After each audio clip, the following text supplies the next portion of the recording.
Hello guys, welcome to PM की YouTube channel. आज हम एक्सप्लेन करेंगे फायर फोर्स के चैप्टर नंबर 220 के बारे में। इसके प्रीवियस के एपिसोड में देखा होगा कि शिन्नो को पता चलता है कि सिस्टर रेस की पावर अब जाग गई है। अब इस चैप्टर की शुरुआत होती है जहां आसाकुसा कंपनी 8 का टेम्परेरी ग्रुप हेडक्वार्टर दिखाया गया, जहां विक्टर कहता है पहले पिलर आने के बाद शिन्रा ने अगले 3 महीने की पूरी याददाश्त खो दी और उस समय अंतराल में शिन्रा असल में कोई और व्यक्ति बन गया था। एक अलग पहचान थी जो अडोला से जुड़ी थी। जैसे जैसे पिलर उभर रहे हैं, हमारी दुनिया और अडोला एक दूसरे के करीब आ रही है। शायद इसी कारण पहचान में बदलाव हुआ है। विक्टर आगे कहता है मानव स्वरपूर्त दहन असल में तब होता है जब किसी व्यक्ति की डोपलगैंगर उसकी असली पहचान से मिल जाती है। डोपलगैंगर को बताया जाता है कि वो हमारे ही एक और संस्करण है जो अडलों में मौजूद है। कैप्टन हिमाना पूछती है इन पिछले महीनों में क्या शिन्रा अपने डोपलगैंगर द्वारा नियंत्रित हो रहा था। हिमाना सोचती है तो फिर ओडोलस असल में है क्या, और खुद जवाब देती है, कहती है हमारा दूसरा रूप जो ओडोलो में मौजूद है। हिमाना कहती है तुम कोई गहरी जानकारी नहीं दे रहे हो विक्टर। विक्टर कहता है क्या तुम्हारे पास कुछ ऐसा है जो वाकई काम का हो। तभी वहां पर स्कोप आ जाता है। कहता है तुमने पहले अंतरिक्ष में हुए फटाव और जानवरों के बारे बोलने की क्षमता के बारे में कुछ कहा था, क्या वही कोई सुराग है। विक्टर कहता है आर्थर ने जो उस रहस्यमय व्यक्तित्व के बारे में कहा था वो भी उससे जुड़ता है। ये घटना उन अफवाहों जैसी है जो शिन्ना की ट्रेनिंग के समय फैली थी। कैप्टन हिमाना कहती है इसका मतलब ये हो सकता है कि शिन्ना एक ऐसा रूप बन गया था जो लोगों की नजरों में उसकी सार्वजनिक छवि पर आधारित है। लेकिन हमारे पास जो जानकारी है उसके आधार पर हम वाकई में कौन सा ठोस निरीक्षण निकाल सकते हैं। आगे दिखाया पांचवा पिलर का दृश्य और बताया आखिर क्या होगा जब आठवां पिलर प्रकट होगा। अब यहाँ पे कैप्टन ओबी कहते हैं तुम्हें ये गुप्त हेडक्वार्टर्स कैसा लग रहा है शिंडा। हाइडआउट से तो ज्यादा ऑफिशियल लगता है ना।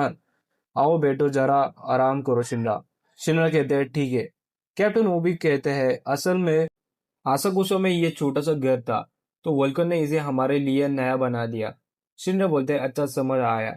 वो भी पूछते तो कैसा महसूस कर रहे हो, अब थोड़ा शांत हुए क्या। शिंडा जवाब देते हैं मुझे लगता है अब थोड़े धीरे धीरे समझ आ रहा है मेरे साथ क्या हुआ था, लेकिन ये अभी भी असली से नहीं लगता। कैप्टन कहते हैं यार तुम तो पिछले महीनों से पूरी तरह पागल हो गए थे।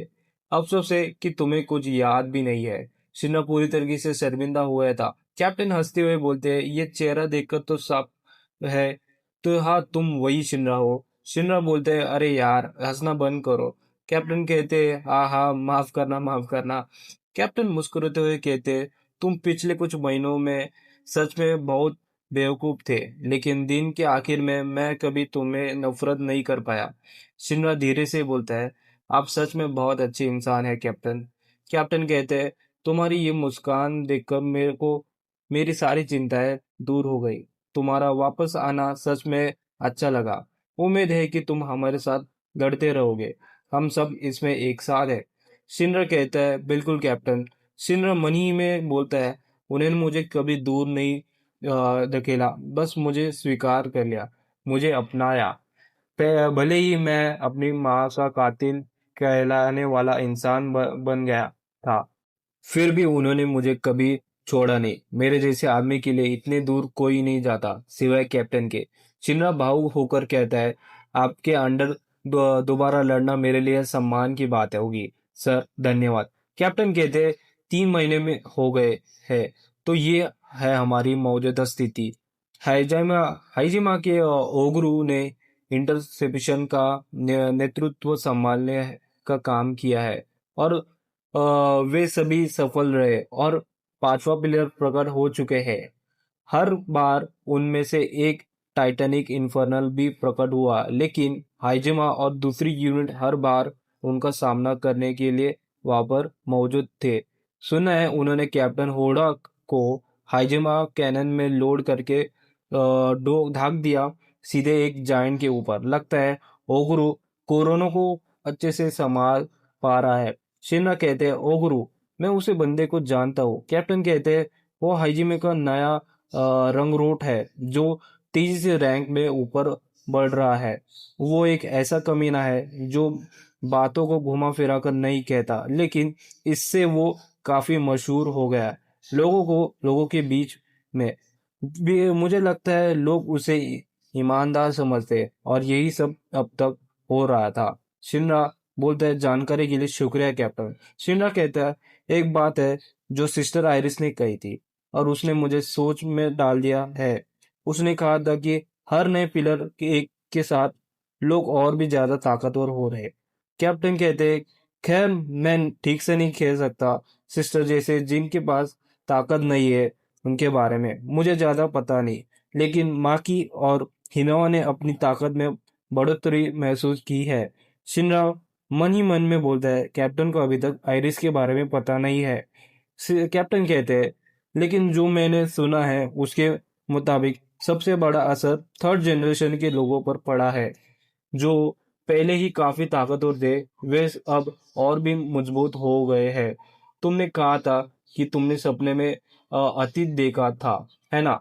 सिन्हा कहते हैं, क्या आपको लगता है कि ये जुड़ा हुआ है? कैप्टन कहते हैं, खैर कैप्टन शिनमोन ने भी कुछ कहा था एक सपने के बारे में जो उसने देखा था। ऐसे ही सपना असली लगता था। हमें आगे दिखाया गया कैप्टन शिनमोन शांति से बैठकर ड्रिंक कर रहे थे। तभी वहां पर कॉनरो आ जाता है। कहने लगता है, चांदनी में पीते पीते ये बेहोश हो गया है। वाका, उठो, चलो चलो, दांत ब्रश करो और सोने चलो। बेनी बेनी मारू ऐसे कहने लगता है। हमें आगे कैप्टन शिनमोन का सपना दिखाया जाता है, जहाँ दोनों शिनमोन और कोनरो को सामने दिखाया जाता है, जहाँ दोनों शिनमोन और कोनरो दोनों आसमान की ओर देख रहे थे। शिनमोन कहते हैं, जानते हो मुझे सूरज से ज्यादा चांद पसंद है। कोनरो बोलते हैं, क्या क्या तुम ये इसलिए कह रहे हो क्योंकि तुम्हें नीचीकरण का ढंग से इस्तेमाल नहीं कर पाते? नीचीकरण का मतलब सूर्य चक्र। शिरमन बोलते हैं, नहीं, ये वो नहीं जो मैं कहना चाहता हूँ। कॉनर कहते हैं, ये अगर तुम ऐसे ही बोलते रहोगे तो तुम्हें फिर से डांट पड़ेगी। शिमला कहते हैं, सॉरी, शिमोन कहता है, ये बस मुझे लगता है कि तुम्हारा इस्तेमाल किया हुआ अकात्सुकी निचिरिन से कहीं ज्यादा शानदार है। ये तो जैसे कोई बड़ा आतिशबाजी शो हो रहा मुझे लगता है। ये आसाकुसा की शाली के ज्यादा करीब है। कौन कहता है, जानता हूँ, चांद उतना ही चमक सकता है और तुम्हारे स्तर पर उससे चमकना मुश्किल होगा। आकात्सुकी एक दो-धारी तलवार है। ये एक चंचलन हमला है जो भरोसेमंद सूरज की रोशनी के बिना कुछ भी नहीं है कर सकता। चांद बड़ी अजीब चीज है। सूरज की रोशनी के बिना वो गायब हो जाता है, लेकिन तुम खुद भी चमक सकते हो। तो जैसे वो कह रहे हैं वैसे ही करो और निचिरिन सीखो। शिनमोन कहता है, ठीक है ठीक है। फिर वहां पर एक आदमी आ जाता है और उन दोनों से बोलता है, सो चलो शुरू करते हैं। हमें पता चलता है कि वो आदमी आसाकुसा फायर चीफ का जिनका नाम नाम शिनमोन हिवाची, वो दोनों यस सर कहते हैं। सो गाइस, फायर फोर्स के चैप्टर नंबर 220 खत्म हो गया है। अगर आपको और भी चैप्टर के एक्सप्लेन वीडियोस चाहिए तो प्लीज कमेंट कर देना एंड चैनल को सब्सक्राइब कर देना और वीडियो को लाइक भी कर देना। बाय गाइस, मिलते हैं न्यू वीडियो में।